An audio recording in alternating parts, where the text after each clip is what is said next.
hard. I didn't have one. Let's think about it. I just wish that we would have more.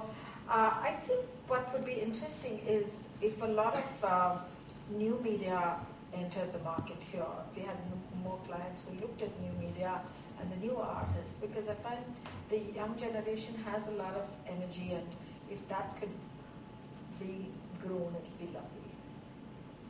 Okay, so that's good. Mukesh, you are someone who's done several hats before the one that fits you. Perfect. And to you, art is simple, powerful, a very creative vehicle that is all-inclusive, able to communicate, be it at Artsaid or at Religare. You strive to create a model that will empower others.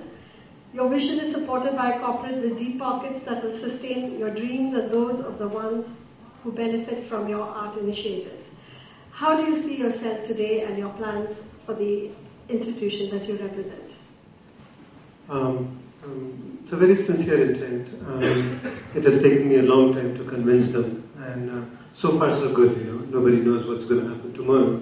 I just want to quickly take it to a level where they're able to see different aspects of it. I mean, it's not a not-for-profit. I mean, I have to be able to. I mean, it's an entrepreneurial thing, so there are cost centers, but there are other projects which are supposed to make revenues, make profits, and so the onus is on me. Actually, so I'm very happy with the way it has been communicated and accepted, and we are committed to it.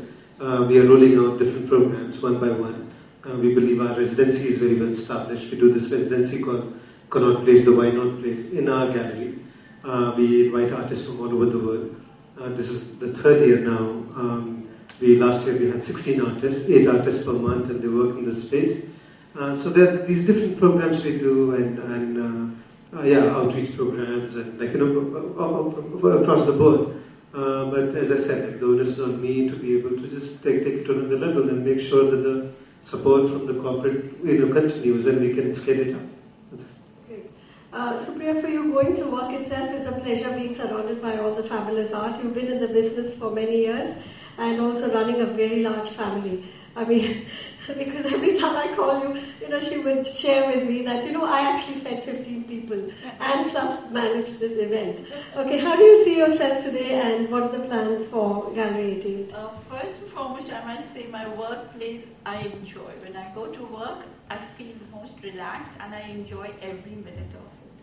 That's the best part about my work. And what was the other question? No, how do you see your gallery today and what are your plans for the future? So now I have to confess it's run on its own steam.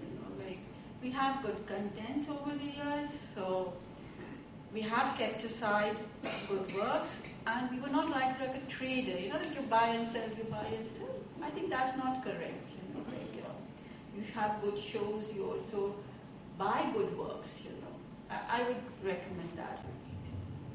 And also go to other galleries, buy them, go to other artists, other cities.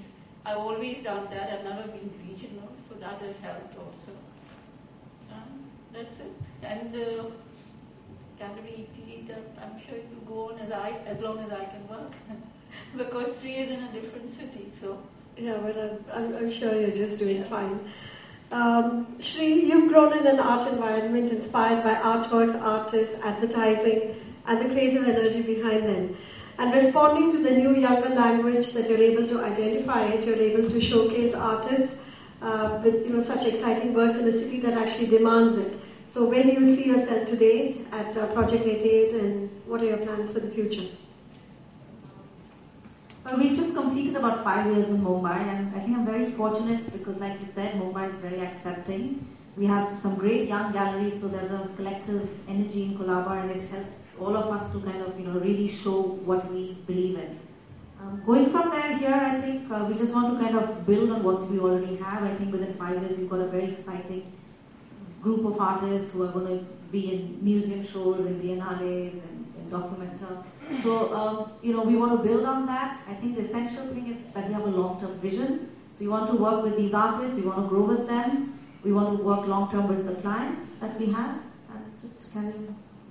Okay, I know you're there. Yes, I have to clip it short, and we only have 10 minutes left for the audience, so I think we should give them a fair chance. Now I'd like to ask, Sonu, you've been there at the right time, at the right place, and heading straight from college and starting an art gallery. How do you see yourself today, and what are your plans for the future? I think I'm at that crossroad where I'm looking for something that I want to leave behind. I don't have an answer. I'm looking. Okay. Since Sonu's question is really, answer was really small, can I just sum up in brief before we get on to the audience? Well, if we can make it just 2 minutes, just because I know the audience will probably have their own questions and I want to let them have an opportunity before we wrap up. But please, go ahead. Okay. See, while the art market in India in the past was mostly consisted of patrons and collectors, now it's much more organized. And gallery practices that include documentation, consultation, that was carried out in the West, has again only in recent years evolved here in India. And also the entire marketing is very aggressive, marketing of art through auctions, summits, interventions locally and globally. With government support, I guess, infrastructure in place and public and private players engaged in a fair game, the long-term sustainability of the market is a sure possibility. Art funds and similar initiatives that open up the market to many, if leveraged with the right choice of artists, that enhance the fund is an option as an investment that needs to be given more than a glance.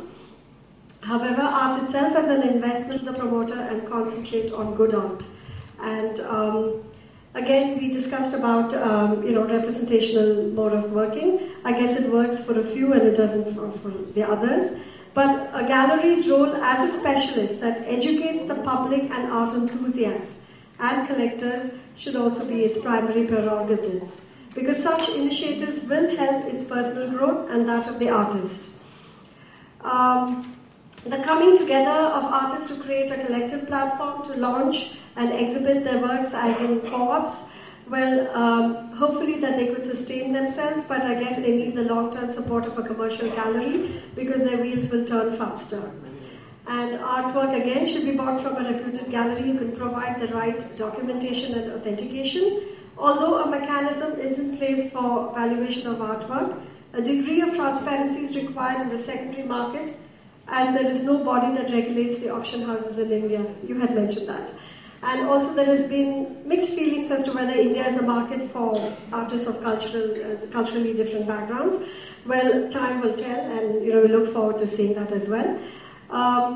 Personally, I feel that for Indian art, the future beckons with optimism and excitement as markets both in India and abroad wake up to its potential. And each of the galleries represented here have shared their experiences. I really thank you for that. And I guess ultimately what really matters is good art itself. Thank you. I like that positive note. We have time for a couple of questions. Yeah? I have two interesting ideas which can also become questions. One is both are on education. Yesterday I was telling Ashrafi that each school should have some 20 prints compulsorily hung of some good art. So all the children, even without telling them what good art is, they can grow up. Because I, as an artist, grew up watching Damodaran's painting for 20 years. A second thing is, again, educating. This is also a realization. I was asking a seminar in Delhi about a question on cultural leadership of this vast country. And the director of Kumar Gallery said, we don't even have proper political leadership, what are you talking about? Now my realization is, I feel that the gallery people, they are the cultural leaders. So, sometimes back... find cultural leaders and political leaders, definitely. Sometime back, modern life is not even 100 years old. Modern human life is not even 100 years old. And media is the biggest culture maker now. So in the media culture making area, P. Chidambaram, who used to be the finance minister, openly declared that art is not an investment area.